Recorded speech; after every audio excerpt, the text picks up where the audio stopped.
যদি আপনি আমি চাই, এটা একটা হাদিস, যদি আপনি আমি চাই, পছন্দ করি যে আল্লাহ পাক আমাকে বেহিসাব রিজিক দান করুক, চাই না আমরা? রিজিক মানে সম্মান, জ্ঞান, খাবার, কাপড়, বাসস্থান, রিজিক, সবকিছু রিজিক। আমাদের সবকিছু রিজিক, জ্ঞানও আমাদের রিজিক, রিজিক না? সুস্থতা রিজিক না? খাবার, কাপড় চোপড়, বাসস্থান, সন্তান সন্ততি, স্ত্রী সন্তান, এগুলো কি রিজিক না? যদি আপনি চান রিজিক প্রশস্ত হোক, তাহলে একটা কাজ করবেন, একটা কাজ, সেই কাজটা হচ্ছে আত্মীয়তার সম্পর্ক বজায় রাখবেন। কি করবেন? আত্মীয়তার সম্পর্ক বজায় রাখবেন। আত্মীয়তার সম্পর্ক বজায় রাখার জন্য কিছু মৌসুম আসে, যেমন রমজান মাস একটা মৌসুম।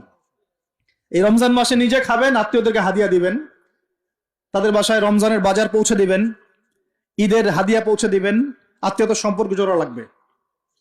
কোন কোন ক্ষেত্রে মাহফিলে দান করার চাইতে নিকট আত্মীয় পরিবারের পিছনে খরচ করলে বেশি নেকি হয়। বিশ্বাস করলেন না? মনে করতে পারে এটা তো আল্লাহর রাস্তায় ব্যয়, এর চেয়ে কি বড় ব্যয় হতে পারে? হ্যাঁ, হতে পারে। সবচেয়ে উত্তম ব্যয় হচ্ছে আপনার পরিবারের পিছনে ব্যয়। হালাল টাকা থেকে, হালাল উপার্জন থেকে যে ব্যয়টা আপনি পরিবারের পিছনে করেন, এটা সর্বশ্রেষ্ঠ ব্যয়।